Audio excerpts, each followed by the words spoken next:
Hello everyone, welcome to कायनात creation YouTube channel. तो आज हम जो फैंसी ब्लाउज़ की कटिंग सीखने वाले हैं, कटिंग और स्टिचिंग दोनों में बताऊंगी आपको। तो सबसे पहले उसकी हमें लेंथ रखनी है। लेंथ आपको जो भी नॉर्मल है उससे 1.5 इंच आपको ज़्यादा रखनी है।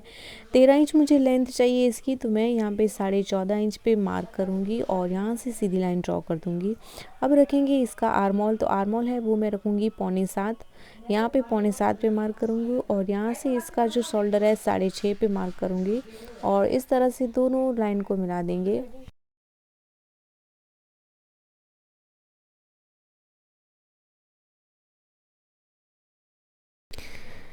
इस ब्लाउज़ की मेज़रमेंट है वो 38 के हिसाब से करेंगे हम। इसकी चेस्ट का मेज़रमेंट रखेंगे। सबसे पहले चेस्ट का 4th पार्ट रखेंगे 9.5 38 के हिसाब से और 2 इंच प्लस एक्स्ट्रा सिलाई मार्जिन के लिए।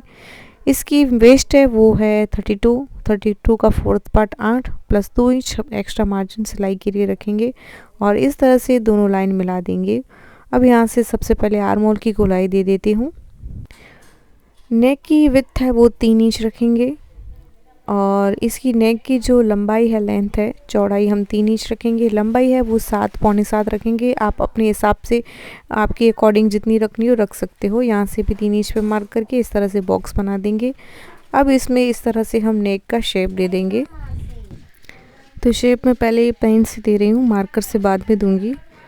तो इस तरह से थोड़ा थोड़ा डॉट डॉट करके आपको शेप देना है, क्योंकि थोड़ा सा डिफरेंट है। तो अगर दिक्कत हो सकती है तो आप पेन से डॉट डॉट करके दीजिए। उसके बाद आपको ऐसा लगे सही हो गया है तो फिर आप उसको मार्कर से डार्क कर दीजिए।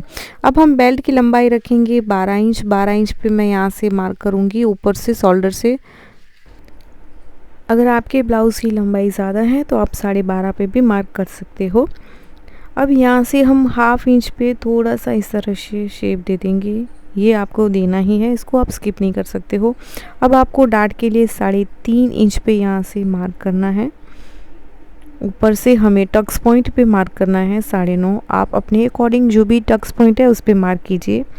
मैंने यहाँ पे 9.5 पे मार्क किया है और इस तरह से लाइन को मिला दिया है। अब आपको क्या करना है, अब आपको दोनों साइड इस तरह से पौना इंच रखना है। आप 1 इंच भी रख सकते हो। यहाँ पे पौना इंच रखा है तो वहाँ पे भी इस साइड भी पौना इंच पे मार्क करेंगे और इस तरह से इसको मिला देंगे। ये हमारा टक्स है।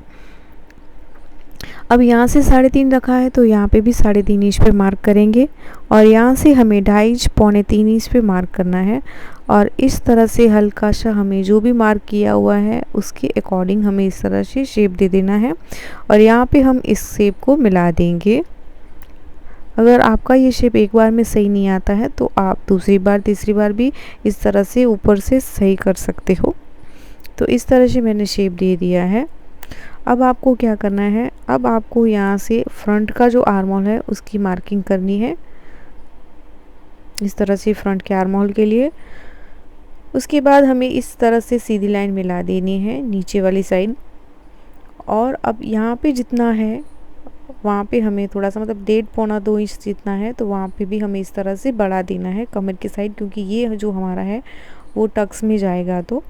तो यहाँ पे भी हम उस तरह से 1.5 पौना इंच पे मार्क कर देंगे और ऊपर चेस्ट की साइड से इस तरह से वेस्ट की लाइन पे ड्रॉ कर देंगे। अब इसकी हम कटिंग करेंगे। अब हम इसकी नेक की भी कटिंग कर देंगे।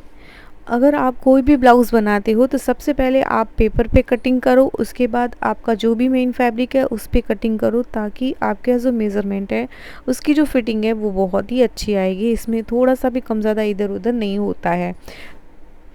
अब यहाँ से इसका जो नेक वाली साइड है उसको भी हम कट कर देंगे। अब बीच में जो हमें ये टक्स के लिए मार्किंग की थी उस पर हम इस तरह से मार्किंग कर देंगे और इस तरह से हम यहाँ पे कट लगा देंगे। एक बीच में लगाएंगे और एक जहाँ पे हमने पौना इंच पे मार्किंग की थी वहाँ पे लगा देंगे। तो ये जो हमारा कटोरी वाला हिस्सा है वो कट हो गया है। अभी इसको हम ये जो हमारा हिस्सा है उसको हम कट कर देंगे। अब यहाँ पे जो 1.5 इंच हमने एक्स्ट्रा बढ़ाया है, यहाँ से 1.5 इंच जो पौने 2 इंच जितना भी मार्किंग था टक्स के लिए, वो जितना भी टक्स वाली जो मार्किंग थी हिस्सा था उसको हम यहाँ पे पिन कर देंगे, या फिर आप सेलो टेप से भी चिपका सकते हो। मैं यहाँ पे ये टैप से चिपका रही हूँ। क्योंकि यहाँ पे जो पॉइंट है हमारा टक्स का, उसका जो मेज़रमेंट है वो हमने दूसरी वाली साइड एक्स्ट्रा बढ़ा लिया था। तो अभी हम इसको मेन फैब्रिक के ऊपर रखेंगे। ये मैंने लाइनिंग ली है, मैं लाइनिंग वाला ब्लाउज़ बना रही हूँ। तो सबसे पहले मैं इसको लाइनिंग के ऊपर रख के कट कर लूँगी। तो यहाँ पे नीचे से बिल्कुल जितना है उतना ही लेना है, और साइड में भी हमें यहाँ से भी सेम हमें जितना है उतना ही लेना है, ऊपर शोल्डर वाली से भी। अब यहाँ पे जहाँ पे हमें कटोरी यहाँ की जो है वो जॉइंट करनी है, वहाँ से हम थोड़ा हाफ इंच, जितना भी आप सिलाई में लोगे उतना आपको बढ़ा के लेना है। जितना हमें जहाँ पे मतलब हमारा जो कटोरी वाला हिस्सा है वो जॉइंट होगा, उसी साइड हमें बढ़ाना है और किसी साइड हमें नहीं बढ़ाना है। तो अब इसको हम कट कर देंगे।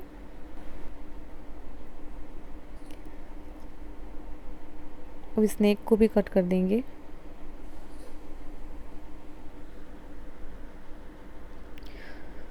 तो ये हमने कट कर दिया है। अब इसकी जो कटोरी है उस पर हमें किस तरह से कटिंग करनी है। ऊपर से हमने सेम लिया है, नीचे से हमें पौने इंच 1 इंच पे इस तरह से मार्किंग करनी है। मैंने पौने इंच पे मार्किंग की है और इस तरह से बढ़ा देना है। और ऊपर वाली साइड है वहाँ से हमें बिल्कुल नॉर्मली लेना है। यहाँ पे हमें जहाँ पे कटोरी जॉइंट करनी है वहीं पे हमने पौना इंच बढ़ाया है।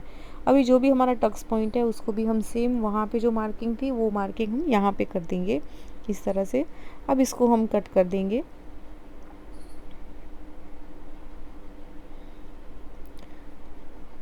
अब इस पे भी हम इस तरह से कट लगा देंगे ताकि हमारा जो टक्स पॉइंट है, हमारी जो टक्स की सिलाई है वो हमें पता चले कहाँ तक है। तो ये हमने दोनों साइड इस तरह से मार्किंग कर ली है ताकि हमें टक्स जब ले तब हमें आसानी हो। अब इसको मेन फैब्रिक के ऊपर रख के कट कर लिया है और इसको भी हमने मेन फैब्रिक के ऊपर रख के कट कर लिया है। अंदर वाली साइड जो कटोरी वाली साइड है वो थोड़ा सा फैब्रिक मैंने अलग कलर का लिया है। सॉरी, कलर सेम ही है, सिर्फ डिज़ाइन थोड़ी सी अलग है। तब इसको हम मेन फैब्रिक को जो है वो लाइनिंग के ऊपर इस तरह से रख के बीच में जो नेक वाला हिस्सा है उस पर हम पूरे में सिलाई लगा देंगे। सिलाई लगाने के बाद इसको हम पलट देंगे। तो सबसे पहले मैं सिलाई लगा के आपको दिखाती हूँ। तो इस तरह से जो भी हमारा बीच वाला जो शेप है उसको इस तरह से हम सिलाई लगा देंगे। तो ये सिलाई लगा दी है। अब बीच में जो कपड़ा है उसको हम इस तरह से कट कर देंगे। ये हमारा एक्स्ट्रा फैब्रिक है, उसको हमने कट कर दिया है। अब इसमें हम बीच में जहाँ भी गोलाई है वहाँ पे हम पूरे में छोटे छोटे कट लगा देंगे। आपको कट उस तरह से लगाना है जिसमें आपकी सिलाई कट ना हो जाए। उसके बाद आपको अस्तर वाली साइड पे इस तरह से सिलाई लगा देनी है। इससे आपकी जो सिलाई है वो फिनिशिंग वाली आएगी और नेक का जो पार्ट है हमारा, नेक वाली जो साइड है वो फिनिशिंग वाला हिस्सा बनेगा हमारा। तो इस तरह से मैंने अस्तर वाली साइड सिलाई लगा के फिर इस तरह से मैंने पलट के मेन फैब्रिक हमारा जो है ऊपर एक सिलाई लगा दी है। बिल्कुल अच्छी तरह से हमने सिलाई लगानी है।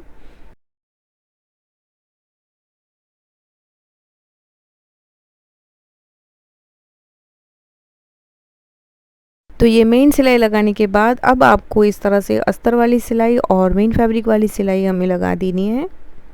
तो पूरे में सिलाई लगाने के बाद एक्स्ट्रा फैब्रिक जो भी है उसको हम कट कर देंगे।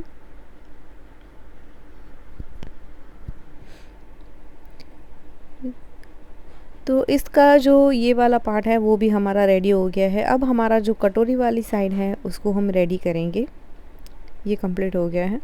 अब कटोरी वाली साइड है उसको हमें क्या करना है, तो नेक वाली साइड है उसको हमें सिलाई लगा के इसको पलट देना है। तो मैंने सिलाई लगा के इसको पलट दिया है और इसके हर साइड मैंने हर तरफ मैंने सिलाई लगा दी है। अब इसका जो टक्स है वो हम लेंगे, उसकी सिलाई करेंगे। तो जो भी हमारी मार्किंग की हुई है उस हिसाब से हमें सिलाई लगा देनी है। तो दोनों साइड दोनों टक्स पे मैंने सिलाई लगा दी है। सिलाई लगाने के बाद अब हमें इस तरह से बीच सेंटर में मार्क करना है। तो बीच सेंटर में मार्क कर दिया है। अब इसको हम जो लगाना स्टार्ट करेंगे वो हमें सेंटर से लगाना स्टार्ट करना है। तो इस तरह से हमें सेंटर में सिलाई लगानी है। तो पहले इसको सेट कर लेंगे। आप चाहो तो पिन करके भी आप सेट कर सकते हो, फिर आप सिलाई लगाओगे तो आपको बहुत ही इजी रहेगा। मैंने यहाँ पे पिन के बिना ही सिलाई लगाई है। तो इस तरह से जो भी हमारा मेज़रमेंट था हाफ इंच का रखा था उस हिसाब से हमें पूरे में सिलाई लगा देनी है। अब दूसरी वाली साइड भी मैं बीच सेंटर से ही स्टार्ट करूँगी। ये मैंने दोनों कलर का सेम ही लिया है, ब्लैक कलर में बनाया है। अगर आप अंदर वाली साइड या बाहर वाली साइड कोई कॉन्ट्रास्ट कलर में बनाते हो, अलग कलर में बनाते हो, तो आपका ब्लाउज़ बहुत ही अच्छा लगेगा। तो ये कंप्लीट मैंने कर लिया है। अब इसमें मुझे लेस लगानी है, तो मैं इस वाली साइड यहाँ से मैं लेस लगा दूँगी ताकि ये जो ब्लाउज़ है और भी अच्छा लगे। तो इस तरह से पूरे में मैं लेस लगा दूँगी।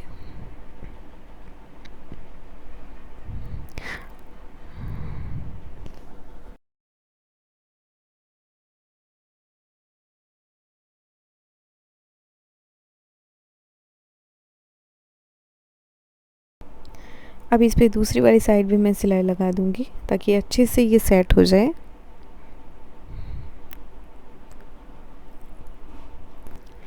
तो ये हमारा ब्लाउज़ बन के रेडी हो गया है। मेरी जो प्रेस है वो अभी अभी ख़राब हुई है, तो चालू नहीं हो रही है, तो मैंने इस पे प्रेस नहीं की है। बिना प्रेस के ही मैं ये आपको वीडियो में बता रही हूँ। अगर इसको आप प्रेस कर लोगे तो और भी फिनिशिंग वाला बहुत ही अच्छा लगेगा। तो अगर मेरा ये वीडियो आपको अच्छा लगा हो तो मेरे चैनल को सब्सक्राइब ज़रूर करिए। Thank you for watching. Bye bye.